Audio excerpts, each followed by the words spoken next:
नमस्कार, मी अलका दुधकर. आजचा सवालमध्ये तुम्हा सगळ्यांचं स्वागत आहे. काल संध्याकाळपासून सोशल मीडियावर एका बातमीची, एका घटनेची जोरदार चर्चा होती, ज्यावर आज दिवसभरात तीव्र अशा राजकीय प्रतिक्रिया उमटल्या. त्याच विषयावर आपला आजचा सवाल आहे. आपला आजचा सवाल आहे, सानिया मिर्झावर घेतलेल्या आक्षेपांच्या मागे राजकारण आहे का? आपण सविस्तर चर्चा करणार आहोत आणि या विषयातले तज्ज्ञ या चर्चेमध्ये सहभागी होणार आहेत. केवळ आरोप प्रत्यारोप नाही, तर हे सगळं जे राजकारण आहे, हे किती गलिच्छ प्रकारचं राजकारण खेळाडूच्या बाबतीत किंवा सानिया मिर्झाच्या बाबतीत केलं जातंय, हे आपण समजावून घेणार आहोत. आपल्या सोबत लोअर परेलच्या स्टुडिओमध्ये आलेले आहेत ग्रँड मास्टर प्रवीण ठिपसे. त्यांचा सविस्तर विश्लेषण आपण ऐकणार आहोत. काँग्रेसच्या प्रवक्त्या नीला लिमये देखील या चर्चेमध्ये सहभागी होत आहेत आणि यासोबतच आपल्या सोबत आहेत ज्येष्ठ पत्रकार हेमंत देसाई. या चर्चेमध्ये सहभागी होणार आहेत हिंदू जनजागरण समितीचे प्रवक्ते रमेश शिंदे, जे आपल्या सोबत इंटरनेटमधून या चर्चेमध्ये सहभागी होणार आहेत. सगळ्यात महत्त्वाची एक माहिती चर्चेच्या आधी दिली पाहिजे, ती म्हणजे भाजपने या प्रकरणावर घुमजाव केलंय आणि चर्चेमध्ये सहभागी होण्याबद्दल देखील त्यांनी घुमजाव केलेला आहे. या चर्चेमध्ये भाजपचे प्रवक्ते सहभागी होणार होते, पण चर्चेच्या काही मिनिटं आधी त्यांनी फोन करून अशी माहिती दिली आहे की भाजपने असा धोरणात्मक निर्णय घेतलाय, या विषयावर बोलायचं नाही. त्यामुळे अर्थातच नीला लिमये, तुमच्यापासून या चर्चेला सुरुवात करूया. कारण भाजपने जी भूमिका घेतली आपण सगळ्यांनी ऐकली, के लक्ष्मण जे बोलले तेच नाही, काँग्रेसचे खासदार देखील, विशेषतः हनुमंतरावांनी जे विधान केलेलं आहे, जे आपण रेकॉर्डेड ऐकतोय, हे देखील तितकंच धक्कादायक आहे. म्हणजे स्थानिक प्रादेशिक राजकारणासाठी सानिया मिर्झाला टार्गेट केलं जातंय का? सानिया मिर्झाच्या प्रश्नामागे राजकारण आहे का, असं जे तुम्ही प्रश्न टाकलेला आहे, त्याच्यामध्ये मुख्यतः मला वाटतं की त्याच्यामध्ये खरं म्हणजे सगळ्यांना लक्षात येईल अशी पुरुषी प्रवृत्ती आहे. राजकारण आहे की नाही हे कदाचित ह्याच्याबद्दल लोक जरा थांबतील, एक वेळ वाट बघतील, पण पुरुषी प्रवृत्ती आहे आणि मग ती कोणत्या विचाराची आहे, कोणत्या विचारामध्ये प्रखरपणे जाणवते, खरं म्हणजे त्याचा शोध हा खूप महत्वाचा आहे. काँग्रेसच्या मधले जरा थांबवते तुम्हाला. आमच्याकडे माहिती आहे हनुमंतराव यांचा जो व्हिडिओ आम्ही दाखवतोय, ते म्हणतात अझरुद्दीन किंवा अर्शद अयूब यांना करा. म्हणजे ही प्रवृत्ती केवळ भाजपच्याच खासदारांमध्ये दिसत नाहीये किंवा भाजपच्या नेत्यांमध्ये नाहीये. नाही, म्हणून मी आधी हेच म्हटलं की ही पुरुषी प्रवृत्ती आहे. काँग्रेसच्या खासदारांनी हे म्हटलं याची खरं म्हणजे मला माहिती नाही आतापर्यंत, मी इथे येईपर्यंत तरी, पण ती पुरुषी प्रवृत्ती असेल तर त्याचा विरोध हा केलाच पाहिजे. त्याच्याबद्दल मला वाटतं आमच्या पक्षातलं सुद्धा कोणीही त्याच्याबद्दल विशेष विरोध करणारं असं असणार नाही, कारण काँग्रेस पक्षाचं कायम धोरण वेगळं राहिलेलं आहे. म्हणून मला असं वाटतं की राजकारण आहे का, तर निश्चित आहे. जो पक्ष ज्यांनी विरोध केलेला आहे त्या भाजप पक्षाने कायमपणे, मला असं वाटतं स्त्रियांच्या प्रश्नाबद्दल अशी कित्येक उदाहरणं देता येईल की ज्याच्यामध्ये त्यांनी अशा भूमिका घेतलेल्या आहेत आणि त्यामुळे त्यांच्या पक्षाचा तो विचार आहे असं मी म्हणेन, राजकारण आहे म्हणण्यापेक्षा, आणि तो पुढे आलेला आहे आणि हे विचाराचं राजकारण आहे असं तुम्ही म्हणताय. रमेश शिंदे येतील या चर्चेमध्ये, पण हेमंत देसाई सर, ज्या पद्धतीने सानिया मिर्झाला काही पहिल्यांदा टार्गेट करण्यात आलेलं नाहीये, राजकीय पटलावर सानिया मिर्झाला विशेषतः पाकिस्तानच्या नागरिकाशी लग्न केल्यानंतर सातत्याने अशा प्रकारे तिच्याबद्दल वादग्रस्त विधानं केली जातात. एवढी सगळी पारितोषिकं, एवढी सगळे किताब तिने भारतासाठी मिळवली आहेत. आपण तिचा सन्मान पद्मश्री, अर्जुन अवॉर्ड असेल, राजीव गांधी खेलरत्न असेल, आता डबल्स मधली 5वी प्लेयर आहे ती जागतिक क्रमवारीत. हे सगळं जरी खरं असलं तरी देखील भाजपचे स्थानिक नेते अशा पद्धतीने तिच्यावर आक्षेप घेतात, तिच्या राष्ट्रीय निष्ठेवर आक्षेप घेतात आणि मग जावडेकर सारवासारव करतात. या सगळ्याचा अर्थ काय घ्यायचा? पहिली गोष्ट म्हणजे हे सगळं काही लक्ष्मण एकदम कॅज्युअली बोलेत असं नाही. बरोबर, हे अतिशय पद्धतशीरपणे चाललेले. एक तर हैदराबादमध्ये महानगरपालिकेच्या निवडणुका आहेत तेव्हा त्याच्याशी हे संबंधित आहेत. दुसरी गोष्ट म्हणजे तेलंगण हे राज्य नव्याने निर्माण झालेलं आहे, तेव्हा त्याच्यासाठी समजा ब्रँड अँबॅसेडरचं कोणी चांगला सानिया मिर्झा सारखा जर नियुक्त करण्यात आला तर तेलंगणमध्ये इन्व्हेस्टमेंटच्या दृष्टीने, पर्यटनाच्या दृष्टीने लोक आकर्षित होतील आणि ही अतिशय योग्य आणि चांगली निवड आहे, हे पहिलं म्हटलं पाहिजे. दुसरी गोष्ट म्हणजे आपण आत्ता सांगितलं की भारतीय जनता पक्षाचे प्रवक्ते म्हणाले की इथे आम्ही अधिकृतरित्या आमच्या पार्टीची लाईन आहे की कोणी जायचं नाही, पण इंग्रजी चॅनेल्सवरती भारतीय जनता पक्षाचे प्रवक्ते आलेले आहेत आणि ते ज्या प्रकारची आर्ग्युमेंट्स करतायत ती अतिशय आक्षेपार्ह आहेत. त्याचप्रमाणे शिवसेनेचा प्रवक्ता जो आहे त्यांनी सानिया मिर्झा यांनी पाकिस्तानमध्ये जाऊन लग्न कशा प्रकारे केलं, का केलं यासंबंधी प्रश्न विचारले. जणू काही सानिया मिर्झा ही त्यांचा व्यक्तिगत ते निर्णय घेऊ शकतात शिवसेनेचा प्रवक्ता, अशा प्रकारचं अतिशय संकुचित आणि घाणेरडं राजकारण ते आहे. दुसरी गोष्ट म्हणजे जावडेकरांनी जरी निषेध केला असला तरी आपण गेल्या काही दिवसामधल्या जर घटना बघितल्या तर त्याच्यामध्ये एक आपल्याला एक सुसूत्रता अशी एक सूत्र दिसतं असं की यामध्ये भारतीय जनता पक्षाच्या परिवारातल्या ज्या हिंदुत्ववादी संघटना आहेत ते अतिशय अश्लाघ्य प्रकारची विधानं करणं हे सातत्याने चालू आहे. तुम्ही जर प्रवीण तोगडे यांची विधानं बघितली, अशोक सिंगल यांची विधानं बघितली आणि आज त्यांचे जे ढवळीकर म्हणून गोव्या सरकारमध्ये जे ढवळीकर म्हणून ग्रस्त आहेत त्यांनी हे हिंदू राष्ट्र आहे, भारत हे हिंदू राष्ट्र आहे अशा प्रकारचं विधान केलेलं आहे. त्याच्यावरनं फार मोठा गदारोळ निर्माण झालेला आहे. त्यामुळे हे केवळ लक्ष्मण यांनी विधान केलं असं नाही. आणि नरेंद्र मोदी यांना जेव्हा विचारलं निवडणुकीच्या पूर्वी की आपली जी फ्रिंज एलिमेंट्स ही जी आहेत जे अतिशय वादग्रस्त विधानं करतात त्यांना तुम्ही आवर घालणार का, तेव्हा ते म्हणाले की मी आवर घालीन. पण अशा प्रकारचा आवर घालण्यामध्ये त्यांना बिलकुल यश मिळालं नाही. कारण आजही विश्व हिंदू परिषदेने आज जे उत्तर प्रदेशमध्ये जो काही इरादा व्यक्त केला आहे यात्रा काढण्याचा आणि हे पद्धतशीरपणे या प्रत्येक प्रश्नाला धार्मिक वळण लावण्याचा त्यांचा इरादा आहे. सुब्रमण्यम स्वामींनी स्वतः जावडेकर काहीही म्हणत स्वामींनी तिच्या नागरिकत्वाबद्दल प्रश्न उपस्थित केलेले आहेत.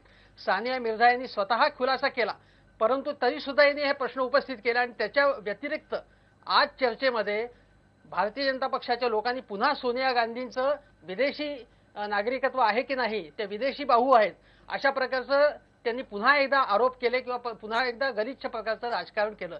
तेव्हा हे गलिच्छ राजकारण भारतीय जनता पक्षाचे काही आमदार करतात, काही खासदार करतात, विहिंप करतं, बजरंग दल करतं आणि त्यांना कोणीही आवर घालत नाही. कालही आपण म्हणलं की भारतीय जनता पक्षाचा जो मित्रपक्ष आहे शिवसेना, त्याचा एक जर शिवसेनेचा एक खासदार यांच्या अंगावर धावून गेला ओवेसींच्या आणि त्यांनी सांगितलं की तुम्हाला जायचं असेल तर पाकिस्तानला जा. तर ही या प्रकारची जी पद्धतशीरपणे हे सगळं चाललेलं आहे आणि हे एक तर भारतीय जनता पक्षाने अधिकृतपणे या लक्ष्मण असतील किंवा यांच्यावर कारवाई करायला पाहिजे आपल्या पक्षात आहेत, पण ती ठामपणे ठोसपणे कारवाई करत नाही. ते त्याच्यापासून म्हणतात की आम्ही त्या पक्षाची अधिकृत लाईन नाही पण त्या संबंधित माणसाविरुद्ध कारवाई होत नाही. त्यामुळे हा अतिशय गंभीर प्रश्न आहे आणि ही विषवल्ली याच्यापुढे वाढत जाईल की काय अशी शंका निर्माण व्हायला नक्कीच जागा आहे. तुम्ही विषवल्ली असा उल्लेख करताय, ही विषवल्ली आहे असे आरोप सातत्याने केले जातात आणि ही विषवल्ली नाही तर हे राष्ट्रीयत्वाचे विचार आहेत असं सांगणारे रमेश शिंदे या चर्चेमध्ये लवकरच सहभागी होतील अशी अपेक्षा करूया. पण दरम्यान नीलाताई मला विचारायचंय की याला काँग्रेसने जितके आक्रमकपणे प्रत्युत्तर द्यायला हवं ते उत्तर देण्यात किंवा विरोधी पक्ष म्हणून खमकेपणाने कुठेतरी काँग्रेस आज कमी पडताना दिसतोय आणि त्यामुळे एका मागोमाग एक अशा प्रकारच्या धार्मिक ज्या कॉन्ट्रोवर्सीज आहेत त्या भाजप आणि त्या संघ परिवारातले सगळे ज्या संघटना आहेत ते करताना दिसत आहेत. मला असं वाटतं की काँग्रेस पक्षाने त्यांचं जे धोरण आहे ते आम्ही कायमपणाने मांडत आलेलो आहोत आणि ते मांडतोय.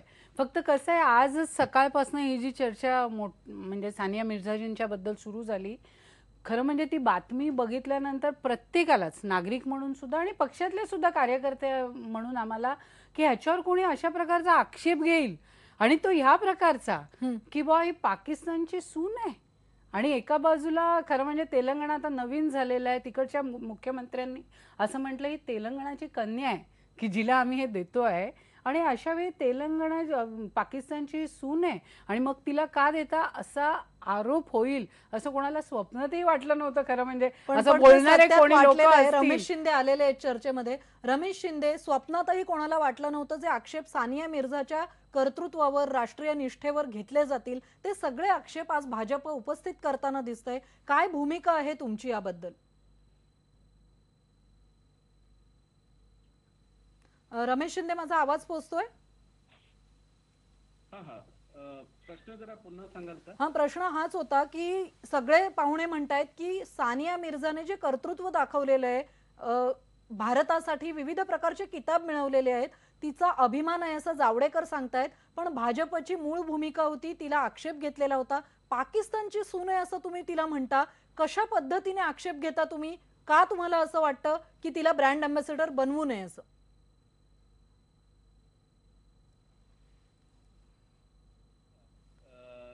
जी चर्चा सुरू आहे ती योग्य दिशेने व्हायला हवी. याचं सगळ्यात महत्वाचं कारण हे सांगायचं आहे की जो मुद्दा त्या ठिकाणी उचलला गेलेला आहे तो मुद्दा ती पाकिस्तानची सून आहे किंवा तांत्रिक संपर्कामुळे रमेश शिंदेचा पण संपर्क तुटलेला आहे. प्रवीण टिपसे सर, भाजप बोलायला तयार नाही, रमेश शिंदेशी संपर्क साधण्याचा प्रयत्न करूया आपण. पण मला खरं तर जो मुद्दा पुरुषी राजकारणाचा धार्मिक सगळा जो एक वाद आणलेला आहे सानिया मिर्झा भोवती, हा काही पहिल्यांदा आणलेला नाहीये. म्हणजे केवळ पुरुषी राजकारण नाहीये. भाजप सानिया मिर्झाच्या निमित्ताने खेळाडूंना अशा प्रकारच्या धार्मिक वादांमध्ये अडकवू पाहतंय. हे कितपत योग्य वाटतंय तुम्हाला? मला वाटतं याच्याविषयी एक स्पेसिफिक मला म्हणायचं की कुठल्या फील्डमध्ये आज सेक्युलरिझम म्हणजे सर्वात सेक्युलर वृत्ती जर कुठल्या फील्डमध्ये असेल तर क्रीडामध्ये आहे. आणि क्रीडा स्पोर्ट्समध्ये कुठल्याही खेळामध्ये आपण जर बघितलं तर धर्म, जात किंवा याचा कुठल्याही प्रकारे भेदभाव केला जात नाही. ना संघाच्या निवडीमध्ये केला जातो, ना खेळाडूंच्या आपापसात चर्चेमध्ये केला जातो. आणि ही गोष्ट महत्त्वाची आहे. आणि त्यामुळे खेळाडूंच्या बाजूला किंवा खेळाडूंचे गट पाडायचा हा डाव असेल असं मला वाटत नाही. कदाचित सानिया मिर्झाविषयी काहीतरी एक विशिष्ट ग्रह असण्याची शक्यता आहे. आणि राजकारणाचा भाग मला नक्कीच वाटतो. अर्थात मी राजकीय पक्षाशी माझा संबंध असल्यामुळे तसं मी सांगू शकणार नाही. पण एक क्रीडापटून म्हणून मला काही गोष्टी सांगाव्याच्या वाटतात की सानिया मिर्झा कायम भारताच्या ध्वजाखालीच खेळलेली आहे आणि भारताच्या ध्वजाखालीच खेळणार. ती काही दुसऱ्या देशासाठी कधी खेळलेली नाही आणि सर्व ठिकाणी ते सिद्ध झालेलं आहे. तिने कुठल्याही प्रकारे राहायला जरी ती सासरी गेली, उदाहरणार्थ की आता माझी पत्नी सांगलीची होती आणि ती राहायला इकडे आली तरी आम्ही सांगलीकर सत्कारामध्ये तिला आवर्जून बोलवलं होतं मुंबईहून. तर कुठे राहते त्याला काही महत्त्व नाही, कारण स्त्री सासरी राहायला जाणार. तर आक्षेप तिचा आपल्याकडे राहत नसेल हा काय आक्षेप होऊ शकत नाही. नवऱ्याच्या घरी राहणं ती योग्य आहे. ती आपल्या देशासाठी खेळते. दुसरं विश्वनाथ आनंदचं मी उदाहरण देतो की कायम तो भारतासाठी खेळला आणि भारतीय नागरिक आहे आणि होता. पण स्पेनमध्ये जेव्हा राहत होते त्याला ज्या प्रकारचा कॉन्व्हॉय देण्यात आला होता अशा प्रकारची झेड सिक्युरिटी त्याला भारतातही कधी दिली नाही. त्याला जर म्हणजे जाताना 10 गाड्या त्याच्या बरोबर असायच्या. आणि हे स्पेन सरकारने दिलं होतं. केवळ तो स्पेनमध्ये राहत होता, तो काही स्पेनचा पुत्र नव्हता की स्पेनसाठी खेळायचा नाही कधी. आणि कधीही त्यांनी म्हणजे आपण स्पॅनिश होतो अशा प्रकारे कधी दर्शवलं पण नाही. पण तरी त्याला एक मान सन्मान म्हणून दिला होता, एक पोझिशन म्हणून. आपल्याकडे आता कोणतरी ग्रेट खेळाडू तयार झाले. तेलंगण हे छोटं राज्य आहे आणि तेलंगणामधली सर्वोत्कृष्ट महिला खेळाडू आजवरची जर बघितलं तर सानिया मिर्झाच आहे. म्हणजे आपण जर टोटल आंध्र प्रदेश बघितलं तर कोनेरू हम्पी मी म्हणू शकेन की वर्ल्ड नंबर 2 कित्येक दिवस आहे. परंतु आज तेलंगण वेगळं राष्ट्र झालं. त्यांच्याकडे क्रीडापटू दोनच मला वाटतं, मेजर दोनच म्हणता येतील, अझरुद्दीन आणि सानिया मिर्झा. आणि गोपीचंद पुलेला जर टेक्निकली म्हटलं हैदराबादमध्ये, पण मूळ त्याचं हैदराबादचं नसून आंध्राचं आहे. तर या पार्श्वभूमीवर आपल्या कल्चरचं जर दाखवण्यासाठी त्यांनी जर ब्रँड अँबॅसेडर म्हणून तिला जर केलं तर त्यात काय वाव काय, ऑन द अदर हँड त्याचा सपोर्ट करायला पाहिजे. बरं, आपण क्रिकेटरला ब्रँड अँबॅसेडर म्हणून जर केलं, जगभर आपण बघितलं 8-10 देश क्रिकेट खेळतात. टेनिस आज 150 देशांमध्ये खेळला जातो. ब्रँड अँबॅसेडर परत एक म्हणजे लोकांची एक अपेक्षा असते ब्रँड अँबॅसेडरनी एक युथफुल स्त्री असावी. आणि अशा प्रकारे जर तुम्हाला कोणी डिझर्विंग पर्सन मिळत असेल तर त्याला चान्स मिळणं जास्ती नॅचरल आहे. कारण ब्रँड अँबॅसेडर म्हणून जेव्हा जाहिराती होणार तर त्या ठिकाणी म्हणजे राज्याचा जो निर्णय आहे तो फार उत्तम आहे आणि त्याचा चांगलाच परिणाम त्या तेलंगण राज्यावरती होणार आहे. आणि कदाचित म्हणजे की एक क्रीडापटूंमध्ये 2 तट करण्याऐवजी देखील कदाचित ती एका विशिष्ट कम्युनिटीची असल्यामुळे एक मेजॉरिटी समाजाला आपल्या बाजूने ओढून घेण्याचा हा मला विषय वाटतो, जास्ती शक्यता वाटते इलेक्शन येणार त्याबद्दल. कदाचित खेळाडूंमध्ये हिंदू मुस्लिम किंवा अशी दरी पडेल यांनी असं मला वाटत नाही, कारण खेळाडू खूप मॅच्युअर असतात आणि त्यांना फील्डवर माहिती असतं की समोरचा खेळाडू चांगला खेळतो, त्याचा जातीच्या धर्माशी आणि अन्नाशी काही फरक नाही. पण राजकारण्यांचा संबंध असतो. रमेश शिंदे चर्चेमध्ये पुन्हा एकदा सहभागी होत आहेत. रमेश शिंदे, सानिया मिर्झा ही पाकिस्तानची सून आहे आणि त्यामुळे तिला ब्रँड अँबॅसेडरसाठी 1 कोटी का दिले? पूर्णसारख्या खेळाडूला जिने एव्हरेस्ट सर केलंय तिला का दिले नाही? तेलंगणाच्या लढ्यात सानियाचा काय संबंध होता? हे सगळे प्रश्न उपस्थित करण्याचं खरं निमित्त काय आहे? नाही, खरं निमित्त काय हे तर सांगायचं काम भाजपच्या नेत्यांनी केलं पाहिजे. परंतु ह्याचं जे स्पष्टपणे जे त्यांनी उदाहरण सांगितलेलं आहे की आज तेलंगणा राज्य ह्याची निर्मिती झाली ते आंध्र प्रदेशमधून वेगळं झालं, याचं कारण तेलंगणामधल्या लोकांना न्याय मिळत नव्हता. हा त्याचा महत्वाचा कारण होतं. आज तिथल्या सरकारने एक नियम बनवला की ज्यांचा तेलंगणामध्ये जन्म झालेला नाही त्या विद्यार्थ्यांची शिष्यवृत्ती बंद करण्यात आलेली आहे. मग तिथल्या जनतेचं हे म्हणणं आहे की सानिया मिर्झाचा जन्म तेलंगणात झाला नाही, ती तेलंगणात राहत नाही, ती तेलंगणा तिचं सासर नाही, मग तिला 1 कोटी का? आज हे राज्य निर्माण झालं, 15,000 कोटींची तूट असलेला बजेट आहे त्यांचा. अशा वेळी 1 कोटी रुपये तिला का द्यायला हवे? ब्रँड अँबॅसेडर म्हणून ही पद तिला देण्याचं कारण काय? आणि सगळ्यात महत्वाची गोष्ट, जी व्यक्ती आमच्या शत्रू राष्ट्राशी तिने त्या ठिकाणी कुठेतरी नातेसंबंध जोडलेले आहे, तिचं पूर्वीचं प्रेम प्रकरणही होतं सोहराब मिर्झा म्हणून, परंतु त्याला नाकारून जर तिने पाकिस्तानशी संबंध जोडलेले आहेत तर तिने खुशाल पाकिस्तानकडून खेळावं. खुशालताने त्या ठिकाणी ती राहते आता दुबईमध्ये. रमेशजी, ह्या सगळ्या ज्या गोष्टी आहेत रमेशजी, की ती तुम्हाला खूप माहिती आहे मोठी का तिला भारत खेळाडू आहे. आणि सरकारने आता जो एक विषय ह्या ठिकाणी म्हटला गेला तर मला असं वाटतं की ते सायना नेहवालला विसरलेले आहेत की ती देखील तिकडची खेळाडू आहे हे ते विसरलेले आहेत. आणि म्हणून ही गोष्ट लक्षात ठेवली पाहिजे की याचा बाकी कुठेही संबंध न जोडता. ती खेळाडू हरियाणाची आहे. आपण तपास करावा. तेलंगण हे हैदराबादमध्ये म्हणजे आंध्र प्रदेशचा भाग होता. सायना नेहवाल जी आहे ती हरियाणाची आहे. हरियाणा पंजाबच्या बाजूचा देश आहे. आपण त्याचा अभ्यास करावा भौगोलिक भारताचा असं मला वाटतं. आणि क्रीडापटूंचा अभ्यास करावा असं मला वाटतं. कारण सायना नेहवाल तिकडची नाही आहे. सायना नेहवाल हरियाणाची. हरियाणा हे पंजाबच्या बाजूला, दिल्लीच्या बाजूला आहे. आणि हा जो तेलंगण राज्य आहे हे आंध्र प्रदेशचा तुकडा होऊन आलेला आहे. आंध्र प्रदेशचे खेळाडू कोण आहेत हे आपण त्याची बघून सांगू शकतो. तर हा आपण तिकडचं आहे म्हणतो असं नाही. शिक्षण पूर्णपणे आंध्र प्रदेशमध्ये झालेलं आहे. तिला आंध्र प्रदेश संयुक्त असताना त्या ठिकाणी ब्रँड अँबॅसेडर म्हणून नेमलं होतं. एकच मिनिट, रमेश शिंदे तुम्ही किती विसंगत बोलताय. रमेश शिंदे तुम्ही किती विसंगत बोलताय, तुम्हाला कळतंय का? तुम्ही असं सांगताय ती तिकडची असली तरी तिचं शिक्षण झालं इथे, मग तिला द्यायला हरकत काय? मग सानिया मिर्झाच्या बाबतीत तिचा जन्म जरी महाराष्ट्रात असला तरी ती तेलंगणाची कन्या आहे असं जर म्हणतायत ते मात्र तुम्हाला पटत नाही, चालत नाही. नाही, त्यांनी मला प्रश्न विचारला म्हणून त्याचं उत्तर दिलं की ती हरियाणाची असा प्रश्न विचारल्यानंतर. परंतु मुद्दा हा आहे की मुळामध्ये तिला हे पद देण्याची आणि 1 कोटी रुपये देण्याची आवश्यकता काय आहे? सायना नेहवालला ज्यावेळी तिने ऑलिम्पिक जिंकलं त्यावेळी त्याच सरकारने सांगितलं होतं की आम्ही 50 लाख रुपये देऊ. आता सगळ्या वाहिन्यांवरती सायना नेहवालने सांगितलं की सरकारला ह्या सगळ्या गोष्टींचा विसर पडलेला आहे. मग हा दुटप्पीपणा का सुरू आहे? ठीक आहे, हा दुटप्पीपणा काय हा एक वेगळा विषय असू शकतो. हेमंत देसाई आणि नीला लिमये दोघांनाही विचारायचं आहे. पहिल्यांदा हेमंत देसाई सर विचारते की ही जी भूमिका आहे तिने पाकिस्तानमध्ये पाकिस्तानकडून खेळावं, या भूमिकेला काय म्हणायचं? ही भूमिका अतिशय हास्यास्पद आहे आणि संतापजनक सुद्धा आहे. अगदी स्वतः सानियानी खुलासा केलेला आहे की मी भारताचीच आहे, भारताकडनं मी खेळलेले, भारतामधूनच तिने विम्बल्डन, ऑस्ट्रेलियन टेनिस अनेक मानसन्मान मिळवलेले आहेत.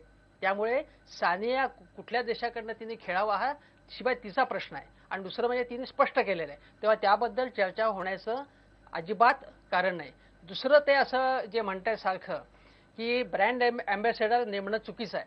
आता मला तुम्ही सांगा की अमिताभ बच्चन हे अलाहाबादचे, ते आले मुंबईमध्ये आणि ते ब्रँड अँबॅसेडर गुजरातचे आहे जिथे भारतीय जनता पक्षाचं सरकार आहे तेव्हा. आणि नरेंद्र मोदी जेव्हा मुख्यमंत्री होते तेव्हा अमिताभ बच्चन यांना ब्रँड अँबॅसेडर केलं. छत्तीसगडमध्ये आमिर खानला आता ब्रँड अँबॅसेडर करतायत. छत्तीसगड सरकारमध्ये आमिर खान कुठला आहे? आमिर खानचा मुंबईमध्ये संपूर्णपणे मुंबईमध्येच वाढलेला आहे तो. तेव्हा ब्रँड अँबॅसेडर हा त्या राज्याचा, त्या भूमीचा असला पाहिजे ही अतिशय एक भंपक कल्पना आहे असं माझं स्पष्ट मत आहे. त्या राज्याला कुठलाही माणूस जो असेल तो त्या राज्याशी रिलेट होऊ शकेल असं त्यांना वाटलं तर ते त्याला ब्रँड अँबॅसेडर म्हणून नेमतात. आता प्रीती झिंटा ही हिमाचलची आहे आणि तिला हिमाचलने ब्रँड अँबॅसेडर केलेलं आहे. पण प्रत्येक राज्य आपल्याच नटनट्यांना ब्रँड अँबॅसेडर करतं असं बिलकुल नाही. मगाशी प्रवीण ठिपसे यांनी अतिशय एक चांगला मुद्दा काढला. ते असं म्हणाले की खेळांमध्ये कुठल्याही प्रकारचं धर्म किंवा जात, भाषा याच्यातले भेद येत नाहीत. जसं खेळ आहे तसंच बॉलिवूड आहे की बॉलिवूडमध्ये आपण बघा की इतके मुस्लिम नट आहेत, इतके ख्रिश्चन नट आहेत आणि त्यांना कुठेही आपल्याला आपला विकास व्हायला आपल्याला कुठेही आडकाठी येत नाही. तुम्ही बघा लिएंडर पेस असेल किंवा मेरी कोम असेल, त्यांचा कुठला धर्म आहे? सचिन तेंडुलकर हिंदू आहे असं आपण म्हणतो का? किंवा बाकी जे आपल्याकडे जे मुस्लिम खेळाडू किंवा क्रिकेटपटू विशेषतः आहेत ते आपले सुद्धा आयकॉन्स आहेत. आता दिलीप कुमार जे आहे, दिलीप कुमार यांना सुद्धा याचा त्रास झाला की दिलीप कुमार यांनी जेव्हा पाकिस्तानचा त्यांनी पुरस्कार स्वीकारायचं ठरवलं तेव्हा त्यांच्या तिथे त्यांच्या घराच्या समोर अतिशय गलिच्छ प्रकारची निदर्शनं करण्यात आली. आणि दिलीप कुमार जे या मातीमध्ये या सगळ्या देशाचे अतिशय प्रेरणास्रोत आहेत, अतिशय सर्वोत्कृष्ट अभिनेते म्हणून ज्यांचा गौरव केला जातो त्यांचा सुद्धा अवमान केला जातो. आणि एक लक्षात ठेवा की आता काही दिवसांपूर्वी पाकिस्ताननी म्हणजे नवाज शरीफ यांनी दिलीप कुमार यांचं जे मूळ घर आहे पेशावरचं, ते एक राष्ट्रीय तिथे एक असं हे म्हणून स्मारक म्हणून किंवा प्राचीन वस्तू म्हणून, वास्तू म्हणून त्याचा गौरव करण्याचं ठरवलेलं आहे. तेव्हा आपल्याला दोन देशांचे संबंध या कला आणि क्रीडाच्या माध्यमातून वाढवायचे आहेत. दहशतवाद एकीकडे आहे, त्याचा सामना करायचाच आहे, पण हेमंत स्वतः देसाई नरेंद्र साहेब, मोदी यांनी स्वतः सांगितलं. बरोबर, तुम्ही खूप महत्वाचे मुद्दे सांगतायत, पण तुम्ही म्हणालात आपल्याला हे सगळं करायचंय कला आणि क्रीडातून. मला प्रश्न पडतो की भाजपला आणि भाजपशी संबंधित हे ज्या सगळ्या वेगवेगळ्या समित्या आहेत, संघ परिवारातली वेगवेगळी संघटना आहेत, त्यांना खरंच हे हवंय का? अशा प्रकारचा जर सलोखा निर्माण झाला तर त्यालाच त्यांचा आक्षेप आहे असं वाटतं, जे काही रमेश शिंदे बोलतायत त्यातून. मला असं वाटतं की आता भाजपचं सरकार निवडून आल्यानंतर त्यांचं जे सगळं मित्रमंडळ आहे ते वेगवेगळ्या रीतीने बोलायला लागलेत. म्हणजे ते विज्ञानात एक नियम आहे की जेव्हा आपण उकळतो पाणी तेव्हा एकच बिंदू नाही उकळत, सोबत सगळ्यांचं टेम्परेचर वाढतं. एक भावना जी असते ना, आपला मोठा भाऊ निवडून आलाय, आता आपण बोलू शकतो, या प्रकारच्या भावनेचं प्रतिबिंब ते आहे असं मला वाटतं. आपण जर पाहिलं तर आता त्यांचे जे आक्षेप होते ते कशाबद्दल आहेत नेमके? 1 कोटी मिळाले ह्याचा त्यांना आक्षेप आहे की ती पाकिस्तानच्या एका व्यक्तीशी, की जो एक मोठा प्लेयर होता शोएब मलिक, त्यांच्याशी त्यांनी लग्न केलं ह्याचा त्यांना आक्षेप आहे? इतके 5वी सीडेड आहे, ती जगामधले 5वी सीडेड प्लेयर असताना त्यांच्याबद्दल हे तुमच्या आधी मनात येतं का? किंवा चारित्र्याबद्दलचे आक्षेपार्ह विधान आता त्यांनी केलेलं आहे. तुम्ही हे बघता जेव्हा पुरुष असतात राजकारणामध्ये की आधी त्यांची कोणती अफेअर्स होती आणि आता त्यांना का नेमलं गेलं वगैरे, अशा चर्चा आपण कधी करतो? म्हणून मी सुरुवात करतानाच म्हटलं की पुरुषी प्रवृत्ती हा यातला 1 नंबरचा मुद्दा आहे आणि त्याच्यानंतर मग राजकारण जे आहे ते आहेच आणि ते दिसतंय. मला असं वाटतं ह्या मुद्द्यावरनं तर ते सामान्य लोकांच्या सुद्धा समोर आलंय की जे आपल्या स्वप्नातही येणार नाही की सानिया मिर्झाबद्दल कोणी असं म्हणेल, ते आता त्यांनी समोर आणलेलं आहे. त्यांचा नेमका आक्षेप कशाला आहे? जन्म कुठे झाला? तर माननीय लालकृष्ण अडवाणी यांचा जन्म कुठे झाला होता? आपण जर असं पाहिलं तर भारत पाकिस्तान पूर्वी एक असताना कित्येक इकडचे मोठे नेते तिथे जन्मलेले आहेत. मग आपण त्यांना काय नेते मानत नाही का? तेव्हा हे प्रश्न आपण उपस्थित करतो का? नाही, हा दुटप्पीपणा सानिया मिर्झाच्याच बाबतीत काय येतो? अगदी बरोबर आहे. रमेश शिंदे, या सगळ्या प्रश्नांची उत्तरं देण्याची संधी ब्रेक नंतर देणार आहोत. आता एका ब्रेकची वेळ झालेली आहे. ब्रेकवर जाताना जनतेचा कौल बघणार आहोत. सानिया मिर्झावर घेतलेल्या आक्षेपांच्या मागे राजकारण आहे का, हा आपला आजचा सवाल आहे. 40% लोक होय म्हणतायत.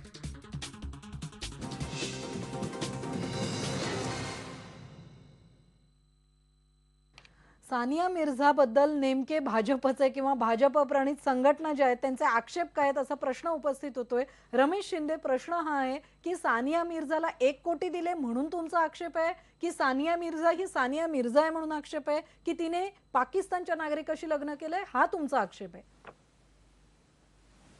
हे पहा, हा जो आक्षेप या ठिकाणी घेतला जातोय त्या ठिकाणी 2-3 गोष्टी महत्वाच्या लक्षात घेतल्या पाहिजेत. आता जे चर्चेतून आलेल्या आहेत, मी सानिया मिर्झाच्या विवाहाचा उल्लेख केला तर सांगितलं गेलं की तिच्या वैयक्तिक जीवनामध्ये दखल घेतली गेली.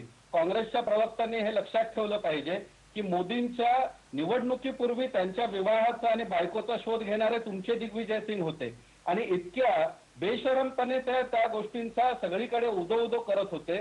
पहिल्यांदा ही गोष्ट तुमच्या स्वतःच्या अंतरुणात काय ते झाकून बघायला शिका. दुसरी गोष्ट म्हणजे की या ठिकाणी जे सांगितलं गेलं की सलोखा आपण क्रीडा आणि वगैरे ह्यातून निर्माण करायचा.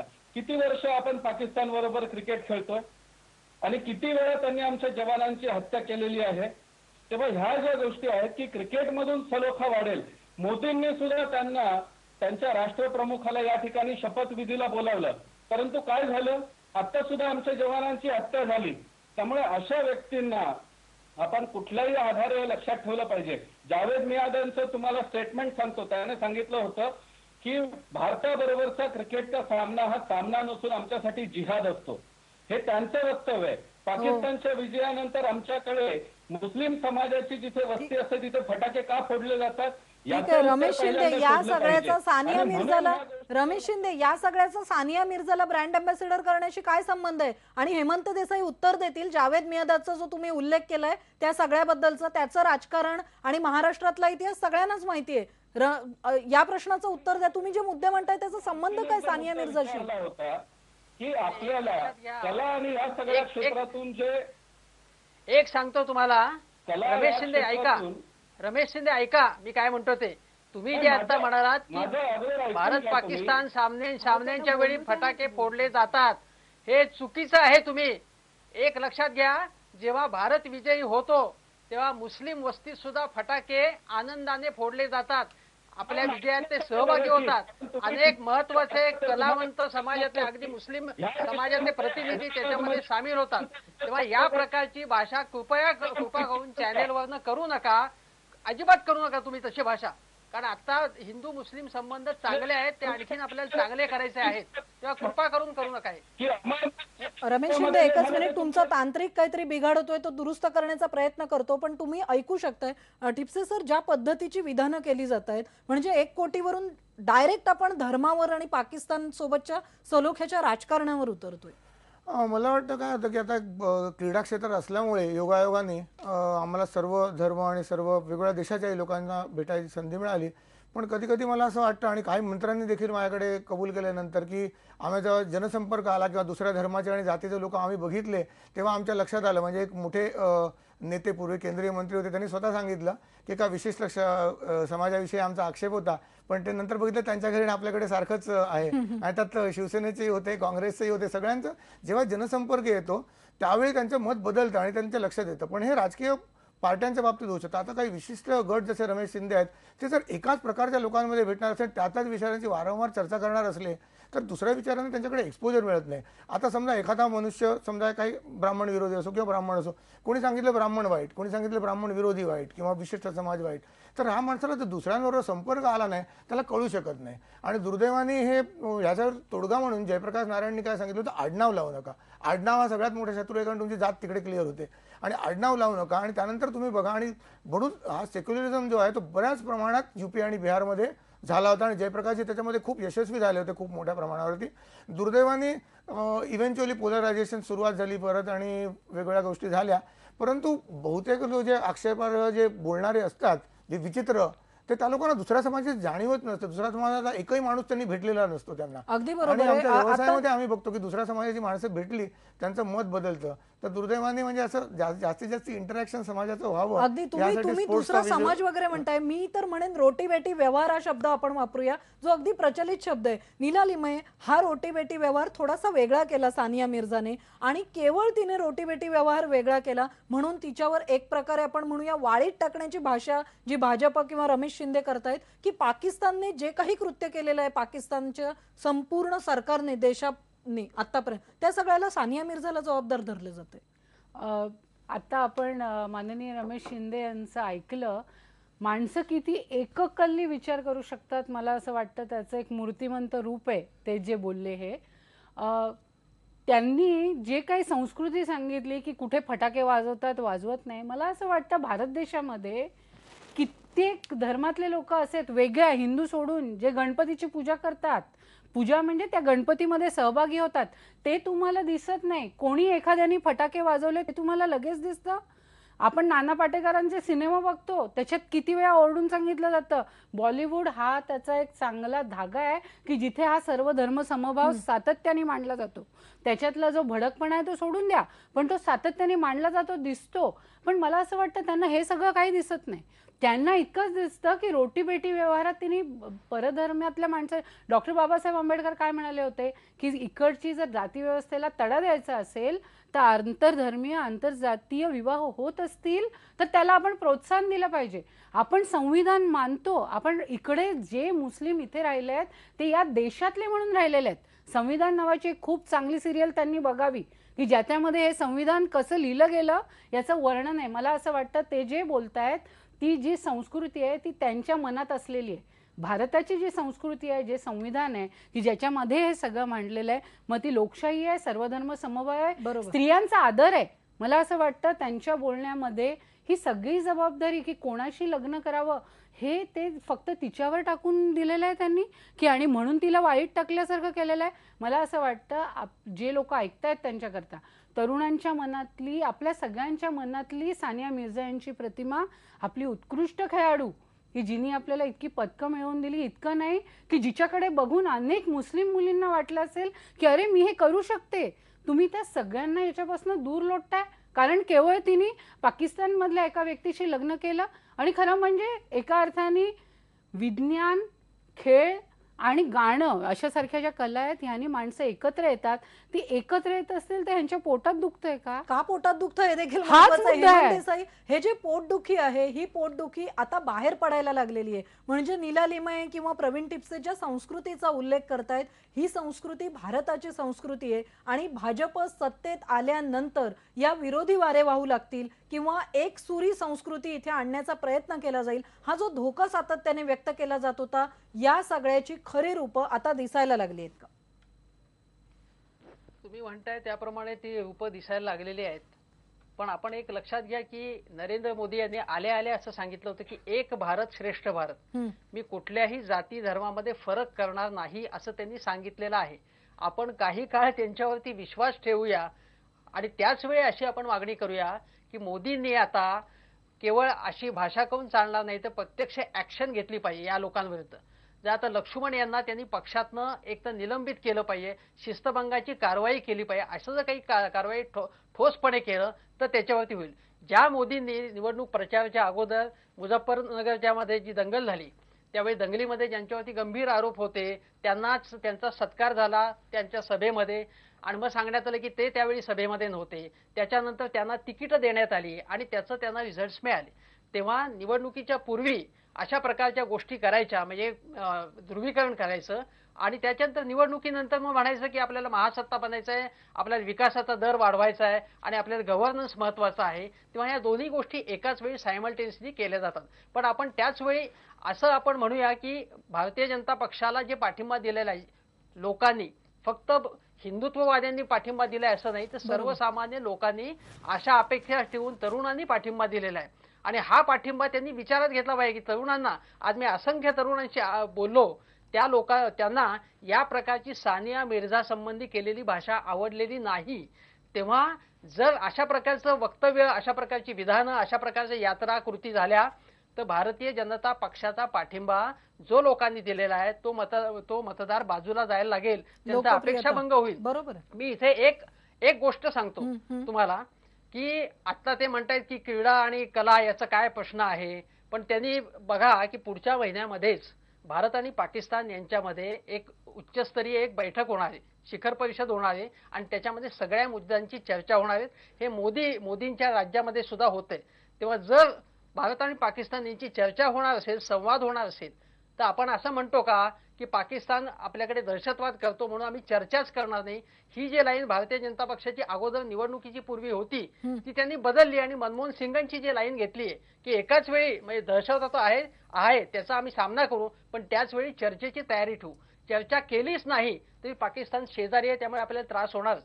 पण एक किस्सा या निमित्ताने सांगण्यासारखा आहे की अनेक वर्षांपूर्वी रशियामध्ये एक साहित्य परिषद झालेली होती आणि त्या साहित्य परिषदेमध्ये प्रसिद्ध लेखक कृष्णचंद्र आणि फैज, कृष्णचंद्र भारताचे आणि फैज हे तिकडचे, हे दोघंही तिकडे आलेले होते आणि ते दोघंही बघत होते की पाकिस्तानचा लेखक कृष्णचंद्र शोधत होते की पाकिस्तानचा प्रतिनिधी म्हणून कोण लेखक आलाय आणि अहमद फैज शोधत होते की भारताचा कोण लेखक आलाय.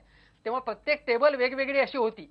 तेव्हा दोघांनी काय केलं की आपापले ध्वज घेऊन शोधत होते आणि जेव्हा दोघांनी एकमेकांना बघितलं तेव्हा ते एका टेबलवरती आपल्या दोन्ही देशाचे ध्वज घेऊन बसले आणि त्यांनी एकमेकांशी चर्चा केली, संवाद साधला आणि अतिशय मनमोकळी चर्चा झाली. हा एक प्रसंग बघण्यासारखा आहे की जेव्हा लोक जवळ येतात, एकमेकांशी संवाद साधतात तेव्हा गैरसमज दूर होतात. याचा अर्थ लगेच पाकिस्तानच्या दहशतवादाकडे दुर्लक्ष करायचं अजिबात नाही. दहशतवादाचा सामना करतानाच बाकीच्या माध्यमातून संवाद साधायचा प्रयत्न करायला पाहिजे. अगदी बरोबर आहे. आता आपण एक ब्रेक घेणार आहोत. ब्रेकवर जाताना जनतेचा कौल बघणार आहोत. सानिया मिर्झावर घेतलेल्या आक्षेपांच्या मागे राजकारण आहे का, आपला आजचा सवाल आहे. 43% लोक होय म्हणतायत, 57% लोक नाही म्हणतायत.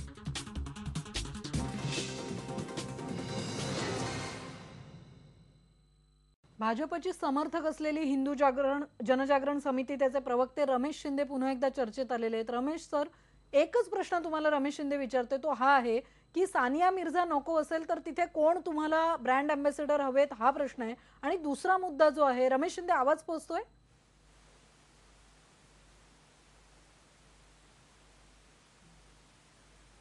रमेश शिंदे, माझा आवाज पोहोचतोय?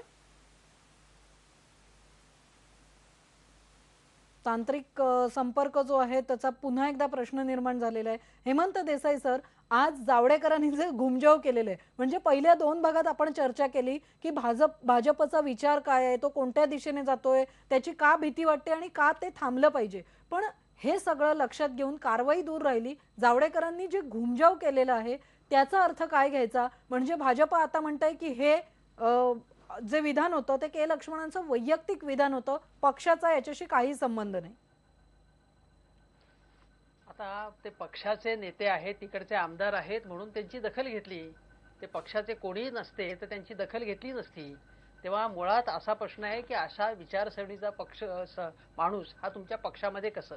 तर याचा अर्थ असा आहे की एक तर लक्षात घेतलं पाहिजे की भारतीय जनता पक्षामध्ये किंवा परिवारामध्ये अनेक लोक असे आहेत की जे संकुचित विचाराचे आहेत. पण आता जर आपण बघितलं तर संपूर्ण जगावरती स्वारी करायला निघालेले आहेत मोदी किंवा मोदी यांचं सरकार. तर त्यांनी थोडंसं एक आउटलुक आपला विशाल असा केला पाहिजे अशी निदान आपण अपेक्षा करूया. दुसरी गोष्ट अशी आहे की अपेक्षा एकीकडे आपण करायची, पण त्याच वेळी गोव्यामध्ये आपण जी विधानं गेल्या काही दिवसांमध्ये बघितली की स्त्रियांनी पबमध्ये जायचं नाही, नंतर स्त्रियांनी पबमध्ये गेला तर काय होतं, नंतर बिकिनी घालून पोहायचं नाही, अशा प्रकारची विधानं करण्यात आली. म्हणजे स्त्रियांनी काय करावं आणि काय करू नये हे सांगण्याचा अधिकार यांनी स्वतःकडे मुळातच घेतलेला आहे.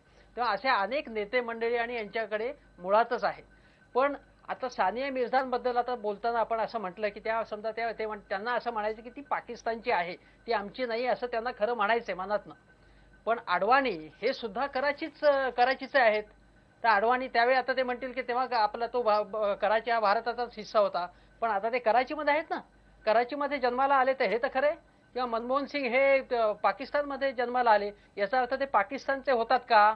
ते मनमोहन सिंग भारताचे पंतप्रधान म्हणून झाले का नाही? त्यांनी काही कामगिरी काही चांगल्या गोष्टी केल्या की नाही? तेव्हा हा दृष्टिकोन तुम्ही आता बदलणार की नाही? कारण आता हे 20-25 वर्षापूर्वीचं राजकारण नाहीये. कारण मंदिराचा इश्यू त्यांनी सोडून दिला असेल तर ती चांगली गोष्ट आहे, पण तरी सुद्धा त्याच वेळी एकीकडे विहिंप मंदिराचा इश्यू घेत असतं. म्हणजे वाजपेयींच्या काळात सुद्धा या गोष्टी झालेल्या होत्या. तेव्हा या एकाच वेळी भारतीय जनता पक्ष अनेक स्वरामध्ये बोलत असतो. म्हणजे सरकारमध्ये असताना सरकारमध्ये लोक अधिकृतपणे बोलत नाहीत, पण बाहेरची मंडळी बोलतात आणि ते इश्यू जागे ठेवतात. म्हणजे हिंदुत्ववादाचा इश्यू सतत जागा ठेवणं हा त्यांचा मुळात त्यांचा एक दृष्टिकोन आहे. अगदी, आणि तेच राजकारण आज होतं असं दिसतंय. बरोबर आहे देसाई सर. नीला लिमये, मला हे विचारायचं आहे की आज सानिया मिर्झाने ट्विटरच्या माध्यमातून जी प्रतिक्रिया दिली आहे ती म्हणते या क्षुल्लक प्रकरणात देशातल्या राजकारण्यांचा आणि माध्यमांचा वेळ खर्च होतोय, ही दुर्दैवी बाब आहे. देशासाठी महत्त्वाच्या असणाऱ्या इतर बाबींवर चर्चा व्हावी अशी माझी इच्छा आहे. पंतप्रधान नरेंद्र मोदींनी या सगळ्याची दखल घ्यावी का? कारण जावडेकर घुमजाव करतायत आणि हेमंत देसाई आणि इतर तज्ञ जशी मागणी करतायत की कारवाई करा के लक्ष्मण यांच्यावर. मला असं वाटतं की खूप बोलकी प्रतिक्रिया आहे. सानिया मिर्झा यांचं व्यक्तित्व आपल्या समोर आणणारी ही प्रतिक्रिया आहे त्यांनी ट्विटरवर दिलेली. त्या असं म्हणतात जेव्हा की इतर गोष्टींवर लक्ष केंद्रित करा, ते देशासाठी महत्त्वाच्या असणाऱ्या. मला असं वाटतं आपल्या श्रोत्यांना पण हा प्रश्न आपण विचारला पाहिजे. मला काँग्रेस पक्ष म्हणून पण हा प्रश्न पक्षातल्या सुद्धा सगळ्यांना सांगावा वाटतो की आपण हे बघूया की राजकीय आणि सामाजिक हक्क अधिकार हे कायद्याने एका रीतीने आपण देतोय, संविधानातनं देतोय, पण प्रत्यक्षात सांस्कृतिक बदल घडवून येणं ही खूप लांबची प्रोसेस असते. आणि मग जेव्हा असे मुद्दे येतात, सानिया मिर्झांना जसा विरोध करतायत, त्यावेळी ही सामाजिक प्रक्रिया मागे पडते. आणि मला असं वाटतं भाजपा असा पक्ष आहे आणि त्यांचं मित्रमंडळ जे कायमपणे असे मुद्दे पुढे आणतात ज्याचा उल्लेख आता हेमंत देसाईजींनी केला. आणि तसे मुद्दे मग ते गंगा पूजेचा असू दे, तो ड्रेस कोड बद्दलचा असू दे, त्याच्यानंतर आंतरधर्मीय लग्न करण्याबद्दल श्रीराम सेनेनी बंगलोरमध्ये ज्या प्रकारचा हैदोस एका रीतीने घातला होता त्या प्रकारचा असू दे, किंवा मग ट्विटरवर काही आलं की लगेच त्याला प्रतिक्रिया द्यायची आणि त्याच्यातच गुंतून राहायचं. आणि मग ही जी सामाजिक बदलाची आधुनिक पुढे जाणारी की जी पंडित नेहरूंनी एका प्रकारे आपल्या देशामध्ये रुजवलेली गोष्ट त्यांच्या रूपाने ती समोर आली, अशी जी पुढे आलेली गोष्ट, बाबासाहेब आंबेडकरांचा विचार हा मागे रेटत जायचं हे याच्यामुळे घडत जातं. मला असं वाटतं की सानिया मिर्झांनी हे उत्तर देऊन एका रीतीने ही जी आधुनिक विचारधारा आहे त्यालाच त्यांनी समर्थन पुढे दिलेलं नेलेलं आहे. आहे. ठिपसे सर शेवटी विचारते, सानिया मिर्झा असं देखील म्हणते, मला परकी ठरवण्याचा जर कोण प्रयत्न करत असेल तर त्याचा मी तीव्र शब्दात निषेध करते. ते तिने म्हटलं आणि चांगलीच तिने रिॲक्शन दाखवली. पण सुरुवातीला ती देखील विचलित झाली, कारण सुरुवातीच्या ज्या रिॲक्शन तिच्या होत्या त्या अतिशय डिस्टर्बिंग होत्या. म्हणजे तिने सांगितलं की माझे आजोबा किती या पोझिशनला होते आणि मी किती पॅट्रियोटिक आहे, हे तिला सांगायची गरज नाही, आम्हाला ते माहिती आहे. पण दुर्दैवाने या विचित्र आक्षेपांमुळे ती विचलित झाली आणि तिला आपण देशप्रेमी आहोत हे दाखवायची गरज पडली. हे करण्यातच मला वाटतं की लक्ष्मणन यशस्वी झाले. कारण एक 10% लोकांच्या मनात जर असं झालं की बाबा ही देशद्रोही आहे, किंवा 1% लोकांच्या तरी मनात हे जर बिंबवता आलं, आणि ह्याच्यात ती दुर्दैवाने तिला देखील स्वतःचा आधी असा बचाव करायला लागला. आणि हीच मला दुर्दैव आहे. मला वाटतं की तिला एका प्याद्यासारखं किंवा मोहऱ्यासारखं वापरलं जातं. कदाचित तिला ब्रँड अँबॅसेडर करण्यामध्येही तिच्या तिच्या लोकप्रियतेचा फायदा मिळावा हे त्या राजकीय पार्टीने ठरवलं असेल. आणि कदाचित ती एका विशिष्ट धर्माची असल्यामुळे इतर धर्माच्या लोकांनी आपल्याला म्हणजे मदत करावी, या दृष्टीने हा राजकीय खेळ चाललेला आहे. तिला एक प्यादे म्हणून वापरलं जातं. आणि मला वाटतं त्या दृष्टीने मी असंही म्हणू शकतो, भारतरत्न किंवा इतर प्रकारचे काही अवॉर्ड दिले जातात तर बरेचदा क्रीडापटूंचा किंवा त्या आर्टिस्टचा राजकीय फायद्यासाठी वापर करून घेण्यासाठी सर्व पॉलिटिकल पार्टी पुढे येतात दुर्दैवाने. आणि याच्यामुळे त्या माणसावर उदाहरणार्थ अशा चर्चेमध्ये त्या माणसाचा काही दोष नसताना समजा हा राजकीय खेळ चालू आहे, म्हणजे तेलंगण पार्टी आणि यांचा भाजपचं चालू आहे, तर तिच्यावर उगाच चिखलफेक केली जाते. आणि याची खेळाडूंनी दखल घेण्याची आवश्यकता आहे. आणि खेळाडूंच्या फ्रंटने देखील ह्याचा निषेध करून, आणि कुठल्याही पार्टीवर त्याचा विश्वास ठेवायची गरज नाही, तर सर्व पार्ट्या एका प्रकारे वागतात, त्याचा काही मला विषय वाटत नाही. राजकीय पार्ट्यांमध्ये काही फरक असेल, प्रत्येकाचा काही अजेंडा असतो आणि प्रत्येकाचे निगेटिव्ह खेळाडू किंवा कुठलेही नामवंत लोक असतील त्यांचा वापर करून घ्यायला कधीही पॉलिटिकल पार्ट्या मागे वाहत नाहीत. आणि दुर्दैवाने तीच गोष्ट आहे की कुठल्याही क्षेत्रात माणूस पुढे आला की प्रत्यक्ष त्याला महत्त्व काही नसतं, कारण त्याच्याकडे लोकांपर्यंत पोहोचण्याचा मार्ग नसतो, तो केजरीवालने काढला असून. अदरवाईज त्या माणसाला त्याचा उपयोग करून दुसऱ्या काही लोकांना मतं मिळतात. या प्रकारचा विशेषतः क्रिकेटपटूंना होतं. ही फार दुर्दैवाची गोष्ट आहे की तिला वापरलं जातंय आणि तिला ती काही वेळासाठी विचलित झाली, हे मला जास्त गंभीर वाटतं. हे गंभीर वाटतं. आणि तिला अशा पद्धतीने सातत्याने टोचणं किंवा तुझं राष्ट्रीयत्व, तुझी राष्ट्रनिष्ठा सिद्ध कर, या प्रकारची आव्हानं दिली जाणार राजकीय पटलावरून. आपण पद्मश्री म्हणून गौरव करतो. तिने परदेशामध्ये जे विजय मिळवलेले असतात ते भारताचे विजय म्हणून रेकॉर्डमध्ये, इतिहासामध्ये नोंद केले जातात. पण सातत्याने अशा प्रकारे सानिया मिर्झावर जे आक्षेप घेतले जातात, यामधलं हे राजकारण किती दुर्दैवी हे आपण बघितलेलं आहे. भाजप या सगळ्याची दखल घेणार का? के लक्ष्मण यांच्यावर कारवाई करणार का? आणि या विषयावरच्या चर्चेमध्ये खुलेपणाने घुमजाव केलं असलं तरी त्याचं देखील स्पष्टीकरण करण्यासाठी यापुढे सहभागी होणार का? या सगळ्या प्रश्नांचा आजचा सवालमध्ये पाहुण्यांना धन्यवाद देऊन आज इथेच थांबूया. शेवटी जनतेचा कौल बघूया. सानिया मिर्झावर घेतलेल्या आक्षेपाच्या मागे राजकारण आहे का? हा आपला आजचा प्रश्न आहे. 34% लोक होय म्हणतायत, 66% नाही म्हणतायत.